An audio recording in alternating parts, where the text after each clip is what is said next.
കാലം തെറ്റിപ്പെയ്ത classic. Season എന്ന സിനിമയെക്കുറിച്ച് ഒറ്റ വാക്കിൽ ഇങ്ങനെ പറയാം. പത്മരാജൻ്റെ തൂലികയിൽ വിരിഞ്ഞ മറ്റൊരു ക്ലാസിക്. മോഹൻലാലിൻ്റെ വളരെ അണ്ടർറേറ്റഡ് ആയിട്ടുള്ള പെർഫോമൻസുള്ള, അർഹിച്ച വിജയം നേടാൻ കഴിയാതെ പോയ ചിത്രം ഓൾഡ് ഈസ് ഗോൾഡിൽ ഇന്ന് സീസൺ എന്ന മോഹൻലാൽ ചിത്രത്തെക്കുറിച്ചാണ്. 1989 റിലീസായ ചിത്രം തിയേറ്ററിൽ വലിയ വിജയമായില്ലെങ്കിലും മലയാളത്തിലെ കൾട്ട് ക്ലാസിക്കായി നിലനിൽക്കുന്നു. പത്മരാജൻ്റെ കരിയറിലെ തന്നെ വളരെ വ്യത്യസ്തമായൊരു സിനിമയായിരുന്നു സീസൺ. ക്രൈം ത്രില്ലർ എന്നോ റിവെഞ്ച് ത്രില്ലർ എന്നോ നമുക്ക് ചിത്രത്തെ വിശേഷിപ്പിക്കാം. മോഹൻലാലിൻ്റെ വോയിസ് ഓവറിലൂടെ തുടങ്ങുന്ന ചിത്രം കോവളത്തെ ജീവിതത്തെയും അതിൻ്റെ വശ്യമനോഹാരിതയെയും അടയാളപ്പെടുത്തുന്നു. ഗാവിൻ എന്ന വിദേശ നടനെ മലയാള സിനിമയ്ക്ക് പരിചയപ്പെടുത്തിയതും ഈ ചിത്രത്തിലൂടെയായിരുന്നു. വേണുവിൻ്റെ ക്യാമറയും ഇളയരാജയുടെ സംഗീതവും ചിത്രത്തിന് കൂടുതൽ കരുത്തേകി.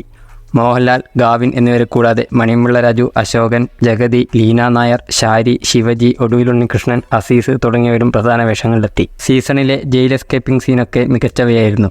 വളരെ മെല്ലെ ചുരുളിയുന്ന കഥയും കഥാപാത്രങ്ങളും ചിത്രത്തിന് പുതുമ നൽകി.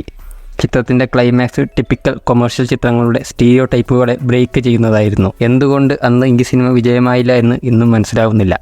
ഒരുപക്ഷെ ഒരു മോഹൻലാൽ ചിത്രത്തിൽ നിന്ന് പ്രേക്ഷകർ പ്രതീക്ഷിച്ചത് കിട്ടാത്തത് കൊണ്ടായിരിക്കാം. എന്തായാലും കാലാധിപത്യമായ ഒരു ക്ലാസിക്കായി സിനിമ ആസ്വാദകർക്കിടയിൽ ഇന്നും നിലനിൽക്കുന്നുണ്ട്. മറ്റൊരു സിനിമയുമായി ഓൾഡ് ഈസ് ഗോൾഡിൽ വീണ്ടും കാണാം.